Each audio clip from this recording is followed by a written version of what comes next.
today it's finally time for my 2021 K-pop predictions. If you don't know me and clicked on this video because of the thumbnail, it really is not clickbait. I actually predicted Junghyun's hiatus. We'll get to that in a bit. We're gonna start with looking back at my 2020 predictions to see which ones actually came true. If you're not interested in this, I will now put a timestamp on the screen that you can skip to if you're only interested in my new predictions. But if you're still here, then let's get into my 2020 predictions. So we will only be discussing the relevant ones since some predictions not only did not come true, but also just aren't really important to discuss. IZ*ONE and X1 will disband. Half of it became true. I'm glad IZ*ONE did survive the scandals because this year they have been on fire with their releases and they deserve to go on longer. Everglow will fade into the background. For the largest part of this year, I seem to be right, to be honest. Dandan surprisingly did not get the most positive feedback. This probably had something to do with the massive amount of girl comebacks around that time that were also of high quality. And there was also the whole fake views thing, and of course the line distribution controversy. However, La Di Da totally saved them from irrelevancy. They came out with the retro trend at the exact right moment, and it really paid off. I've never seen anyone say they actually dislike it. I hope it stays this way for them. I do think Adios was still their most popular comeback, so I do continue to wonder if they will set the bar higher in 2021. ITZY will start becoming bigger than Twice. You cannot deny that I was right about this one. For real, even if you stand Twice harder than ITZY, everyone knows ITZY thrived this year and Twice did not. Like I said in the video, I never meant to say that this would completely flip over within this year, but it's obvious that Twice is declining and ITZY is rising. This will probably be even more noticeable in 2021. SM will debut a new girl group and it won't be the end for Red Velvet. So the debut happened and we're kind of reaching the end of Red Velvet, but these events aren't related to each other as we all know. So, true and untrue? I will get back to this topic later in the video. Big Hit will also debut a new girl group, but it's going to flop because of ARMYs. So I guess the whole girl group thing was fake news or something? I don't know. Anyways, I still 100% stand by what I said, and you really don't have to fight me about it in the comments. If you feel called out as an ARMY, it's probably because you should be. Momoland will disband. Okay, this one I am most surprised about. I can't believe Momoland survived this year. I'm so happy though because I loved their Ready or Not comeback. I'll get back to them later in the video. Blackpink will get a full album, but it's not entirely new songs. Luckily, I was wrong about this one. I wouldn't have minded if they had Kiss and Makeup and Sour Candy on it though. I do think we got scammed in the sense that it's still barely a full album with only 8 tracks, but that's besides the point. Somi will release a comeback that will kind of flop like Birthday, but then come out with another comeback that will blow up on the charts. This depends on if we count What You Waiting For as a flop. Personally, I loved it, but I know many people were disappointed. So let's wait for the banger that I'm sure will come in 2021. Dating controversies will slowly stop being a thing. Anyways, I was wrong, and it saddens me. For the sake of this comment section, I won't mention which couples I am referring to, but I think we all know that multiple people were in the negative spotlight this year for their relationships. I think it's really sad. A different member of Twice will go on a hiatus and either she or Mina leaves the group. My first guess for this will be Junghyun. I cannot believe I actually predicted the exact member. I am still freaked the fuck out. I've seen people now commenting on the video that they are freaking out too. Last year, so many people gave me shit for this prediction and I was actually right. I always had a feeling that Junghyun was overworked. I started to notice this during Yes or Yes and just always stuck to me. I'll get into the details about this in a bit. So those are the important predictions of last year. Now we'll get into the exciting bit, which is the new predictions. Before we start, I will add the much needed disclaimers. First up, these are predictions. I base these on what I think will happen, not on what I want to happen. If you're unable to distinguish these, don't bother commenting. Second, I don't base these predictions off of any official sources, but rather my own personal knowledge on the K-pop industry. If you think differently, that's totally fine, and I'd love to hear what you think, but I'm not asking for comments telling me that I'm just pessimistic or did not do my research. Comments that do not follow my standard video guidelines will be removed. Let's pray this time people actually listen. Let's go. Number 1. CLC is going to disband. Okay, so I know I just said exciting, but this is sad. CLC's contracts end, and if they renew them, they are absolutely out of their mind. I'm sure at least most of them won't though. I can see Sorn and Yeon start solo careers, and the other girls might already be tired of being an idol, which is understandable. I think Helicopter unfortunately was their last real comeback, but I do believe that when they disband, they will have a proper goodbye song. Probably not one that gets promoted or anything, but hey, at least a song. Speaking of contracts ending, I'm sure we're all wondering what will happen to Red Velvet. I honestly don't know. I will discuss this in a separate video which will be made in January, in which I will discuss the disbandments of the entire Big 3. Please stay tuned for it, and if you have any Red Velvet predictions, leave them below because I would love to see what you guys think. Number 2. Luna has a Western breakthrough. Luna already has gained widespread attention with Star, and I think this has been a good stepping stone to even bigger Western popularity. They have recently been on radio shows, and Western YouTube channels have always been a fan of them. I'm obviously not talking about Blackpink popularity, but I can see them reach ITZY popularity. Probably not a tour yet since that might be above budget, but more so television shows and more prestige YouTube channels.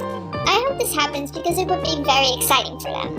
If they release another English banger, that could definitely get them there. As for Hustle, I honestly don't want to make any statements. I'm really unsure if she will return or not. I do think that this year will be the year in which a decision will be made, so either she returns or she officially leaves. Number 3. Something negative is going to happen with Momoland. Not disbandment, I don't see that happening. The reason why I'm so vague about this is because I'm honestly not sure what will happen. Their music hasn't been received very positively since the release of I'm So Hot, and especially their latest comeback Ready or Not barely got any positive attention. Their decline is very tragic, and I think that will result into either a group scandal or another member drama. Again, I don't see disbandment happening because I feel like if the company really wanted them to, they already would have. But unfortunately, I don't see them come back strong in 2021. I really hope they will though. Number 4. No Rosé solo. I think we have all watched Blackpink's Netflix documentary by now. I love the whole doc, but specifically the part about Rosé solo stuck to me. It made me come to the conclusion that Rosé is not ready to have a solo, and this is not just a YG problem. Rosé is so extremely insecure. She seems afraid to make mistakes and wants everything to be perfect from the first attempt. As she says herself, she gets intimidated by her own thoughts. She doesn't feel comfortable yet. We know YG and we know that they don't give Blackpink the right opportunities. So it made a lot of sense that when Rosé said she was working on it but she wasn't ready, a lot of us did not believe it. But I don't think she was lying. She probably started preparing around the same time as Jennie, but she lacks the confidence and the ability to let herself work on it freely. Rosé is her own worst enemy. I feel like we should let the idea of her getting a solo go. I can imagine that with these circumstances, she might feel guilty for not putting out music because her fans keep drilling YG for it. Once she feels comfortable, I'm sure she will release a solo. If she does come out with it this year, it's great, but if she doesn't, we shouldn't be angry about it. We just have to be patient with her. Number 5. 2021 is a tragedy-free year in K-pop. We're manifesting. I truly hope that this year will be a positive year for the K-pop industry as a whole. Period. Number 6. aespa gets into a plagiarism scandal that is so bad SM removes the AI concept entirely. The prediction is pretty self-explanatory. The amount of scandals they have already been in are insane, but none of them were actually relevant enough for it to have true impact. However, I feel like this was not the end. Their next comeback will be so obviously plagiarized from things like KDA, it actually becomes a big Korean scandal, and SM has no choice but to remove the AI part of their concept. I do think they will keep the storyline with the Black Mamba and stuff, but the 3D characters will be gone. Number 7. Yuna quits the industry. Your immediate thoughts about this would probably be, oh no, that's sad. But I honestly think it would be for the better. Yuna has been through so much throughout her career, she deserves to rest and start a new chapter in her life. Flower Shower, as much as I liked it, flopped, and considering it's already been a year since its release, it seems like Yuna doesn't really have interest in making music anymore. And that's totally fine. I hope she does what makes her happy. Number 8. ITZY will release their biggest hit yet. The release will be ITZY style, but with a new, more trendy sound. It will blow up everywhere and might even get them their first song of the year. I also think ITZY will be releasing their first full album. I'm hyped. Number 9. Blackpink will have 2 comebacks this year. Sad how this is a positive prediction, isn't it? Anyways, I think Blackpink is getting 2 comebacks this year, consisting of 1 single and 1 mini album. The single might also be a pre-release, but that counts too in my opinion. I have a feeling that this single will be the teased Ready for Love, and they might reveal it during the online concert. Both will take place in the first half of the year, so not too long after their latest comeback. The comeback will do well, but no big break or anything. Kinda like how Lovesick Girls did basically. The reason for this is kinda sad though, because number 10, YG New Girl Group is received average to remotely well. I think YG will do the Blackpink comebacks for Damage Control. YG New Girl Group is coming this year. I'm guessing in the later half, but before award show season. As we all know, this has already been sparking controversy amongst Blackpink fans who demand justice. If YG were to let Blackpink in the basement all year and then put out a new group, people are going to freak out. That's why YG kind of boosts Blackpink for a bit so Blinks won't complain about it during the debut. While I do think this will work, I don't think the criticism will ever go away entirely. The group will receive some backlash and a lot of comparison. They're not gonna flop, but it's not going to be an ITZY or aespa level success. Number 11. 2 girl groups will do a collab that becomes huge. I don't mean like a special stage or anything, but an actual release collab like Wowfing or Selfish. This will definitely involve a 4th gen group and a big 3 group. Maybe both in one, like ITZY. It will become very popular and might even chart in Korea. Number 12. Mamamoo won't disband. I don't see it happening, that's all. I think as a group they all still want to keep going. Probably still with solos on the side, but they will keep the main focus on them as a group. Number 13. Jonghyun leaves and Twice goes on an indefinite hiatus. Sadly, I think I have to hold on to the latter part of last year's prediction. Twice is declining, and while I hope 2021 will be a better year for them, I don't see it happening. I don't know at what part of the year, but I think Jonghyun will be leaving Twice to focus on herself. After this is out, I think Twice is going to take the rest of the year to reflect on everything. I do have a lot of hope for 2022 for them. I think Cry For Me is an incredible song, and if they continue like that, I'm sure they will get another big banger after all the tragedy.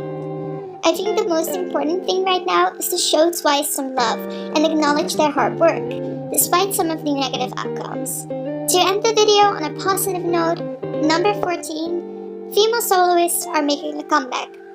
2020 wasn't a year for female soloists, at least in my opinion. Sunmi and Jongha were kind of in the background, especially compared to 2019. In 2021, they will be back making their big hits. Jongha might even overthrow Snapping and Gotta Go with her new release. I also think this is the year in which Sunmi will grab everyone's attention. There might even be a new soloist coming. I'm excited to see it. So those are my predictions for this year. I apologize for this video coming out a bit late, but this is because I really think it's important to put out quality predictions and not just say random things for views or controversy. I also did not want a video full of X and X are gonna be super successful, because let's face it, that's just not interesting. Anyways, thank you so much for watching. I would love to see your predictions in the comments, so feel free to leave them. What are you most excited for this year? Let me know. At the end of this month, I will also be posting my favorite comebacks of this year, and I have some exciting videos planned for January, so make sure you subscribe to my channel if you don't want to miss them. Thank you for taking your time to watch me talk shit. I hope you all have a lovely day or a lovely night. Bye!